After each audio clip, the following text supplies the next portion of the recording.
Você quer aprender como que eu fiz para montar meu negócio online de sucesso e viajar o mundo? Então clica no link na descrição desse vídeo que eu vou te ensinar. Informado agora com informações do rubro-negro, do Flamengo.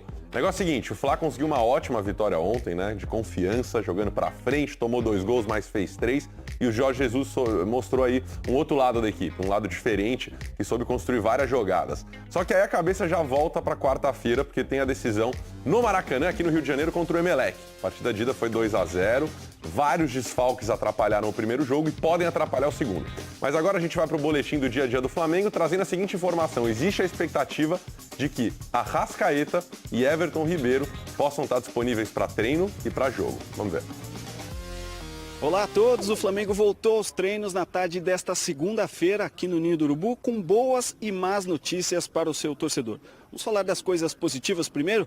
No treinamento que envolveu os reservas e os jogadores que não atuaram contra o Botafogo no final de semana, Everton Ribeiro e Arrascaeta trabalharam normalmente. A gente lembra que os dois se recuperam de contusões. O Everton Ribeiro, uma lesão óssea no pé esquerdo, e o Arrascaeta, um problema muscular na coxa direita. O uruguaio, inclusive, passou por um alongamento no início da atividade, mas seguiu trabalhando normalmente no campo. Os dois ainda são dúvidas para enfrentar o Emelec na quarta-feira pela Libertadores, mas o panorama é mais animador. Agora vamos falar das notícias negativas. O zagueiro Rodrigo Caio e o atacante Lincoln, que deixaram o clássico contra o Botafogo sentindo problemas musculares, foram reavaliados pelo departamento médico do Flamengo e constataram lesões. Com isso, os dois jogadores foram vetados da partida de quarta-feira contra o Emelec. Com isso, aumenta a lista de desfalques do Jorge Jesus, que já não poderia contar com o Diego e com o Vitinho, que passaram por cirurgias, e nem com o zagueiro Léo Duarte, que negocia a sua transferência para o Milan da Itália. O Flamengo que anunciou também que toda a carga de ingressos para o jogo de quarta-feira já foi vendida. Com isso, devemos ter mais de 60 mil pessoas no Maracanã. O Flamengo que precisa reverter a vantagem do Emelec. Lembrando, na primeira partida, 2-0 para os equatorianos. Um novo 2-0 para o Flamengo. Agora leva a decisão da vaga para os pênaltis. Para o Flamengo conseguir a vaga no tempo normal, precisa garantir a vitória por pelo menos 3 gols de diferença. Uma última notícia relacionada ao Flamengo. O garoto Ronald, destaque da Taça das Favelas pelo Gogó da Ema, foi campeão, artilheiro da competição com 8 gols. Esteve no Ninho do Urubu nesta segunda-feira, assinou o seu contrato de formação com o clube. Oficialmente o Ronald é jogador do Flamengo, a gente deseja toda a sorte do mundo para ele nessa carreira, tá certo, pessoal? Essas foram as notícias do Flamengo, eu volto com vocês, um abraço. Muito bem, e a torcida do Flamengo já estava nas redes sociais durante a final da Taça das Favelas pedindo Ronald na Libertadores. Dava tempo de inscrever o garoto. Mas brincadeiras à parte, joga muito, é bom o menino. Eu assisti a final da Taça das Favelas, não acompanhei durante a competição, mas fiquei impressionado, ele é muito diferente, né? Muito solto. Para ser trabalhado, e é legal, né, que o Flamengo dê esse tipo de resposta. Foi rápido, foi esperto. É isso. Bom, o Flamengo tem uma montanha do Emeleste. Eu ia fazer uma piada com o Everest, aí não rolou. Com o Emelec aí pra escalar na quarta-feira, que é difícil. Mas foi legal. Obrigado. Quando tem que explicar a piada, vai mal, né? Desculpa, tá? Você em casa. É um caminho complicado, mas que é possível, né? O Flamengo não pode tomar gols. Se tomar um gol no Maracanã, tem que fazer 4 gols, aí se torna um problemaço. Mas pode muito bem vencer essa partida. Se a gente vê um Flamengo na quarta-feira que jogou como esse contra o Botafogo, que sabe lidar com adversidades, o torcedor do Flamengo pode se animar? Eu acho que o torcedor do Flamengo vai entrar animado, porque é característica do torcedor do Flamengo. Lotou já, inclusive, 60 mil ingressos vendidos já para o jogo de quarta-feira. Vai empurrar o time, existe uma diferença técnica visível. O Flamengo pecou na organização, não pode pecar de novo. Mesmo para atacar, para jogar no campo do adversário, para construir goleadas, se for o caso, você precisa de organização. Se tiver cabeça fria, tiver organizado, tem chance. Por um lado, tem todo esse problema com as lesões. Tem uma lista médica, enfim, equiparável de um hospital aí do Flamengo, tá todo mundo machucado. No entanto, a gente teve uma resposta legal no fim de semana do Gerson, né? Finalmente se apresentando à torcida, o Pablo Mari se emocionando com a torcida do Flamengo, deu entrevista. A torcida ainda não se emocionou com ele, mas ele se emocionou com a torcida. O Tuller entrou O Rafinha bem. Jogou muito, comeu a bola como ele não fazia desde que chegou da Alemanha.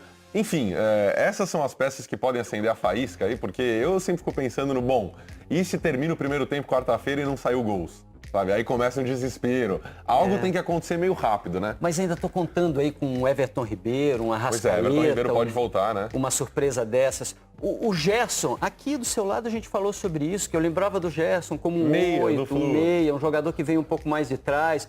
Pelo fato de ser 8, joga um pouco mais pelo lado direito. o Gabigol está caindo muito pela direita e por conta disso, né, ele não precisa fazer tanto a jogada de fundo, a puxada de contra-ataque, ele consegue apoiar mais o meio-campo. Pô, legal, o Gerson jogou muito. E eu tinha essa expectativa em torno desse jogador. Tomara que continue evoluindo, ele é muito bom jogador. Estamos revendo na imagem, no detalhe, aí o gol do Gerson. O Botafogo saiu na frente, o Flamengo empatou, o jogo foi correndo, terminou 3-2 pro Flá, num desses jogaços aí de Campeonato Brasileiro. Canhoto pelo lado direito, né? Com facilidade para cortar, para apoiar, é alto, vai ajudar, cara. O Rafinha tem uma coisa no toque dele também que é muito interessante. Participou diretamente de tudo que aconteceu no jogo, Faz parte né? dessa parceria do lado direito, né? O Exatamente. Gerson, a passagem dele, Gabigol. E eu acho que o Rafinha entende de uma maneira como os europeus entendem, de um pouco diferente da gente, que o lateral é um meia. Olha onde ele tá ali, né? Sim, correndo pelo meio do campo e passando pra lateral aqui. Trabalhando pelo meio, né? Puxando por fundo quando necessário, procurando o melhor espaço para ele dentro de campo, trabalhando bem com o Gerson, que é outro jogador que evoluiu muito em noção tática, em ocupação de espaço. Se o nosso cientista maluco, Jorge Jesus, não colocar o Rafinha de volante ou não de meia, ou enfim, deixar ele de fato como lateral, claro, tem sempre a imposição física que tem que acontecer e é um pouco complicado, né? Ele não é mais novinho e tudo mais. Mas se jogar aí onde ele está acostumado a jogar, talvez melhor lateral direito do Brasil. Acho que essa página está virada, né? Foi uma experiência que ele fez, não funcionou. Não era a pior ideia do mundo, ela deu errado. Às vezes as coisas não dão certo, mesmo que você pense de maneira adequada. A pior ideia do mundo para mim era você ter o Cuéllar no banco e o Arão como titular da camisa 5, perdão, da posição de volante, do jogador de proteção de zaga. Essa química que não rola, cara. Essa aconteceu porque o Cuéllar tava voltando de Copa América, sei lá, né? Não tava ainda no ritmo para o Jorge Jesus. Foi o que a torcida mais questionou, na verdade. Foi né? uma escolha. E para mim foi a pior de todas as escolhas. Pior do que ter o Rafinha pelo centro do campo. Bom, a gente vai preparando você para como o Flamengo chega para a partida contra o Emelec. Mas, se você é flamenguista mesmo, está preocupado, você quer saber como o Emelec chega para enfrentar o Flamengo. Então o Emelec já está no Rio de Janeiro, já está na cidade maravilhosa. Teve treino fechado hoje e o Plácido Berci, nosso repórter, acompanhou, traz informações do time equatoriano que ocupa a amarga 7ª colocação do Equatorianão. Fala aí, Plácido. Fala pessoal, um abraço para todo mundo. A delegação do Emelec já está no Rio de Janeiro. O time desembarcou aqui na cidade por volta das 4 da manhã dessa segunda-feira e à tarde já treinou aqui no CT do Fluminense, que fica na zona oeste da cidade. A atividade foi fechada à imprensa. No sábado, pelo Campeonato Equatoriano, o Emelec poupou 5 titulares no jogo contra um time chamado Técnico Universitário, que é o antepenúltimo colocado no Campeonato Nacional. O jogo acabou 2-2 e vale destacar que o Emelec está em 8º lugar no Campeonato Equatoriano e lá são só 16 times que participam da competição. Bom, falando sobre o jogo contra o Flamengo, o time já tem um desfalque certo para a partida de quarta-feira, que é o zagueiro Vega, expulso na partida de ida.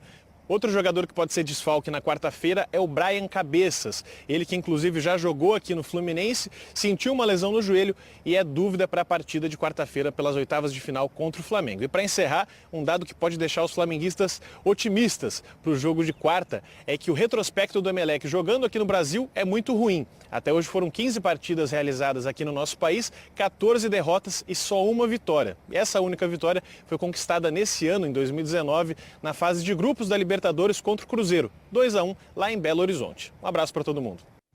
Valeu, Plácido. Bom, até aí os números eu já não me apego mais a eles, porque antes da derrota do Flamengo por 2-0, na Libertadores haviam tido 9 jogos do Flamengo com o Emelec, 7 vitórias do Fla, se não me engano, um empate e uma derrota, e aí o Emelec foi lá e complicou tudo. Mas nunca é demais a gente falar sobre o que é o Emelec e o que é o Flamengo, né? O Emelec tem no Bryan Angulo, por exemplo, seu grande craque, um cara que tem valor estipulado em 2 milhões de euros, um jogador normal. Mas que puxa contra-ataque, que é perigoso. Você está sendo muito generoso com o Bryan Angulo e com o Emelec, Carlos Claro Eduardo que Lima. tô. Ainda há pouco eu falei que o Flamengo é superior, foi superior, superior, é superior tecnicamente, mas se enrolou pela falta de organização, por escolhas inadequadas, por uma estratégia que não foi inteligente. O Flamengo perdeu aquela partida e pode perder essa também, se não tiver estratégia. Vira essa boca para lá. Não. O Angulo é um jogador que puxa contra-ataque com qualidade, né? O Guerreiro é outro jogador que também vem de trás. O Queiroz aparece de vez em quando pelo lado direito para poder surpreender o Não, time. mas também com essa pegada, se a gente colocar o Fred Ring e o Carlos Eduardo Lino, eles também vão aparecer ali em algum momento. O Flamengo é muito superior a esses caras. Tem que se impor em campo, tem que ganhar o jogo e ganhar bem. Eu também espero acho isso que do Fla. Tem tudo não tem para como passar. a gente esperar diferente. É favorito ainda para passar, mas soberba não leva ninguém a lugar nenhum. Se não tiver humildade, se não souber se posicionar, se não tiver organização, se não tiver estratégia, toma uma bucha e acabou tudo, amigo. Gostei, Linão Raiz, é isso. Humildade pro Flamengo e pras nossas expectativas Pé também. no chão, pé no chão. Justo. Bom, Flamengo e Emelec, jogo que você acompanha na Rede Globo, jogaço de quarta-feira à noite, vai estar parado o Brasil para ver se o Fla consegue avançar ou não. A gente segue com as outras informações, agora um pouquinho do Fluminense, porque o Flu se complicou contra o São Paulo no final de semana. Ei, você aí, já imaginou ter um robô que vende pra você na internet 24 horas por dia, 7 dias por semana e que gera de 100 a 500 reais em comissões diárias? Você pode parar de imaginar agora mesmo, porque esse robô existe e pode trabalhar pra você também. Não importa se você não tem experiência com internet ou marketing, se você não sabe onde achar seus clientes ou se você não tem nenhum produto para vender. Pare de se preocupar agora mesmo. Você vai aprender a criar um robô que faz isso de forma automática. Tudo o que você precisa fazer é configurar apenas uma vez e depois disso ele vai estar vendendo para você todos os dias. Seu computador se tornará uma máquina de dinheiro, como um caixa eletrônico 24 horas. Aproveite enquanto esta técnica ainda está funcionando. Clique no botão abaixo deste vídeo para entender mais sobre como você pode construir o seu também.